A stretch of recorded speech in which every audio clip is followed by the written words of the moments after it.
Information اب کے ناظرین السلام علیکم، میں ہوں آپ کا ہوسٹ طیب منور۔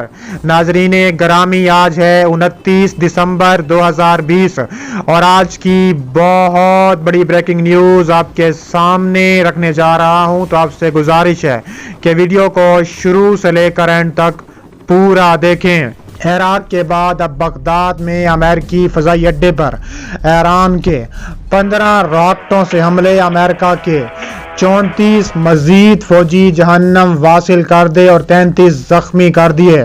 امریکی طیاروں کو تباہ کر کے رکھ دیا۔ امریکہ اور ایران آمنے سامنے آ گئے۔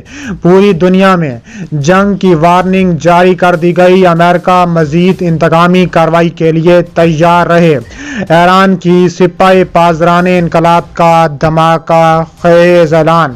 امریکہ کی چیخیں نکل گئیں۔ ویڈیو کی تفصیلات میں جانے سے قبل اگر آپ ایران کو سپورٹ کرتے ہیں اور ایران سے محبت کرتے ہیں تو ہماری ویڈیو کو ایک لائک ضرور کریں اور ہمارے چینل کو سبسکرائب کر کے بیل آئیکن پر کلک کر دیں۔ ناظرین گرامی، گزشتہ شب عراق کے دارالحکومت بغداد میں واقع امریکی دہشت گردی کے مرکز فرد خانے پر نامعلوم مقام سے 11 راکٹ داغے گئے، جس کے بعد امریکی اڈے میں لگے اینٹی میزائل سسٹم نے انہیں روکنے کی کوشش کی، تاہم وہ کامیاب نہیں رہے اور کئی راکٹ اڈے کے اندر آ کر گرے، جس کے باعث امریکی اڈے کی عمارت اور وہاں کھڑی گاڑیوں کو شدید نقصان پہنچا۔ ابھی تک اس حملے میں ممکنہ جانی نقصان کی کوئی خبر نہیں ہے۔ امریکہ اس بات کو ہرگز فراموش نہ کرے کہ ہم سخت انتقام لینے کے لیے تیار بیٹھے ہیں اور امریکہ کے ایران نے 34 فوجی جہنم واصل کر دیے ہیں اور امریکہ پر مزید 15 راکٹوں سے حملے کیے گئے ہیں۔ اس کے علاوہ سیکرٹری جنرل اور سپاہ پاسداران انقلاب اسلامی کے سابق کمانڈر میجر جنرل محسن رضائی نے کہا ہے کہ امریکہ اس بات کو ہرگز فراموش نہ کرے کہ ہم سخت انتقام لینے کے لیے تیار بیٹھے ہیں۔ محسن رضائی نے اس بات کا ذکر کرتے ہوئے کہا ہے کہ سخت انتقام انالیسس شروع ہو چکا ہے، لیکن ابھی جاری ہے کہ ہم لاباب المرصاد ہم کمین لگائے بیٹھے ہیں، مناسب موقع ملتے ہی امریکیوں پر کاری وار لگائیں گے۔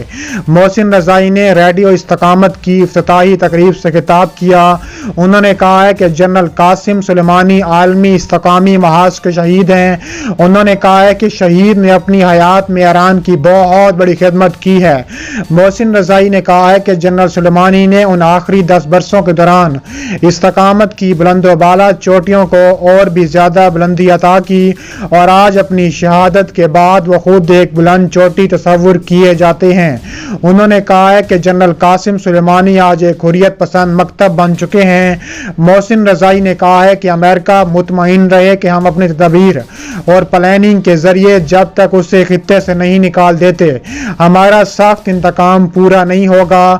ہم کمان لگائے بیٹھے ہیں اور جو ہی ہمیں موقع ملے گا امریکہ پر کاری ضرب مزید لگائیں گے۔ ایرانی مسلح فورسز کے چیف میجر جنرل محمد باقری کا کہنا ہے کہ اگر امریکہ نے دوبارہ کوئی حملہ کیا تو جواب مزید سخت اور زیادہ بھیانک ہوگا۔ ایران کے سپریم لیڈر آیت اللہ خامنئی نے جوابی کارروائی کو امریکہ کے منہ پر تمانچہ قرار دے دیا، جبکہ میزائل حملے کے بعد تہران میں عوام نے جشن منایا۔ ایرانی میڈیا کے مطابق حملوں کا نشانہ بنائے جانے والے مقام پر امریکی اور دیگر اتحادی ملکوں کے فوجی تعینات ہیں۔ امریکی ہیلی کاپٹرز اور فوجی ساز و سامان کو شدید نقصان پہنچا۔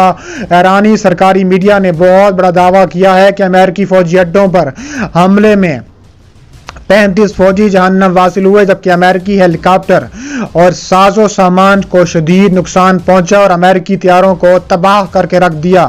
اس کے علاوہ بھارتی نیوز ایجنسی ANI نے بھی امریکی فوجی اڈوں پر ایرانی حملے میں 35 افراد کی ہلاکت کا دعویٰ کیا ہے، تاہم امریکہ کی جانب سے ابھی تک کسی نقصان کی تصدیق نہیں کی گئی۔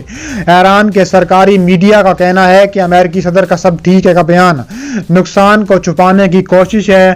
امریکہ کے 2 بمبار طیاروں نے گزشتہ روز مشرقی وسطی اور خلیجی ممالک کی فضاؤں میں پرواز کی ہے۔ امریکی حکام نے کہا ہے کہ یہ پروازیں خطے میں ایرانی مداخلت کے خلاف تہران کے لیے واضح پیغام ہے۔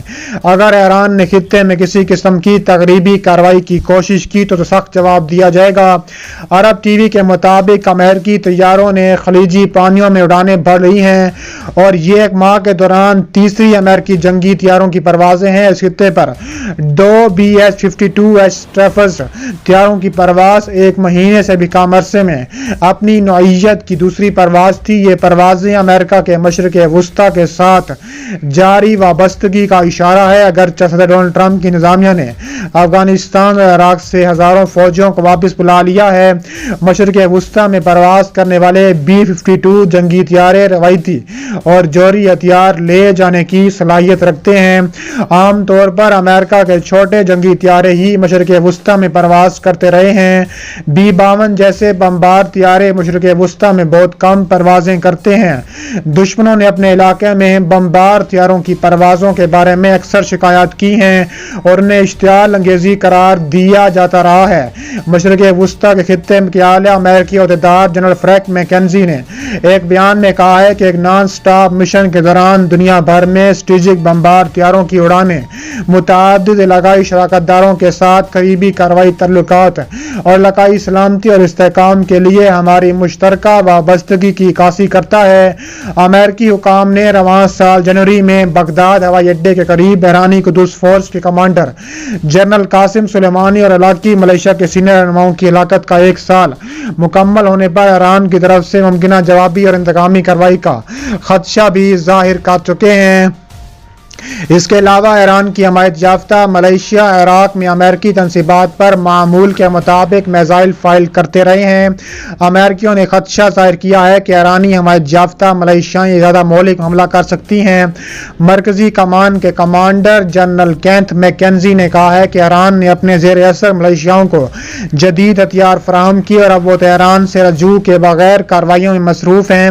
غیر ملکی خبر رساں ادارے کے مطابق ایک بیان میں میکنزی نے کہا ہے کہ ایران محسن فخری زادہ کی ہلاکت پر شرمندگی کا شکار ہے۔ ان کا کہنا تھا کہ میں سمجھتا ہوں کہ ایران جواب میں اسرائیل پر کاری ضرب لگائے گا۔ امریکی جنرل نے واضح کیا کہ ایران کی عادت ہے کہ وہ سست روی سے تصرف کرتا ہے اور جوابی کارروائی میں وقت لگاتا ہے۔ میکنزی نے باور کرایا کہ عراق کی حکومت ان جماعتوں کے خلاف کارروائی کرنے کے لیے سرگرم ہو چکی ہے اور مزید کارروائیاں بھی کی جائیں گی۔